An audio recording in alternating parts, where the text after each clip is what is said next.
pire, ce n'est pas de tomber, non. Le pire, c'est de rester debout dans une vie où ton cœur a déjà déserté. Tu marches encore, tu parles, tu réponds, tu tiens.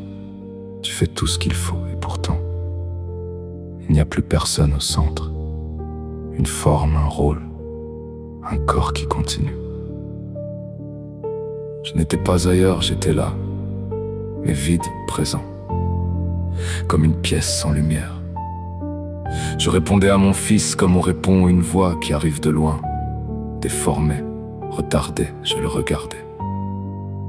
Mais je n'arrivais pas à rester avec lui, à habiter l'instant. Et lui, il tenait sans comprendre, mais il tenait.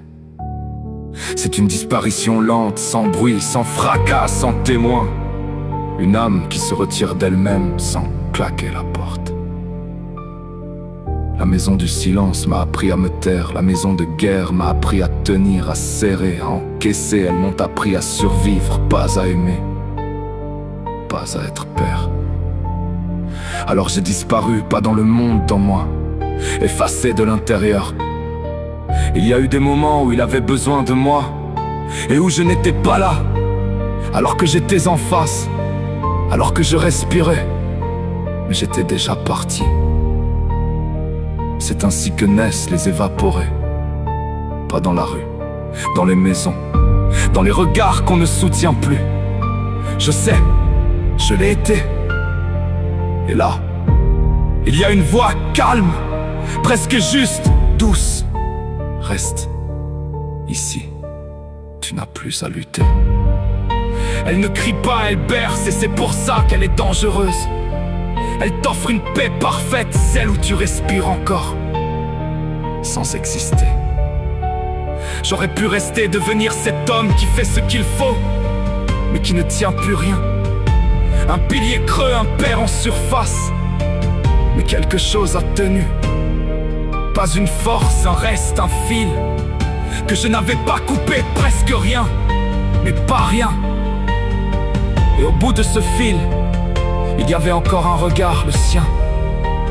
Amadia est venu plus tard, comme une lumière tardive, mais lui, il était déjà là. Et là, je ne pouvais plus mentir.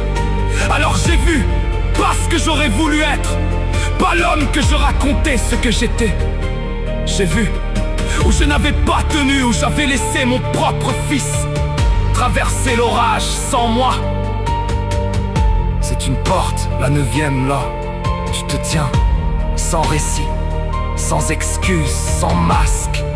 Et pour la première fois, sans échappatoire. Je n'ai pas été à la hauteur partout. C'est un fait nu. Alors je suis revenu, pas pour réparer. On ne répare pas ça pour répondre, pour être là. Vraiment. Je marche encore, mais je ne cherche plus à sortir. Je ne fuis plus, je reste, même quand ça brûle. Et le jeu, je le vois, les rôles, les masques, les issues faciles. Mais il n'y a plus rien à gagner quand tu as déjà perdu l'essentiel.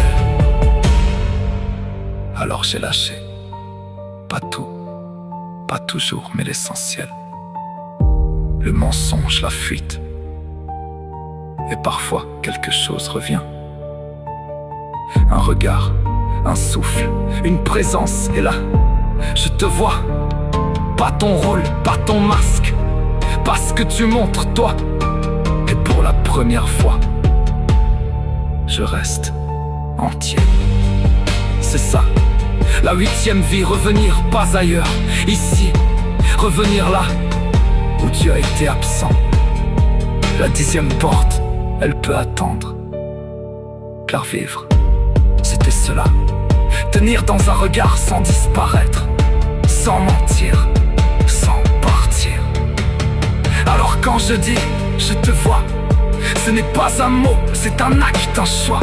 C'est un engagement. Je suis encore là. Et cette fois, je ne pars plus. Vraiment. Je reste.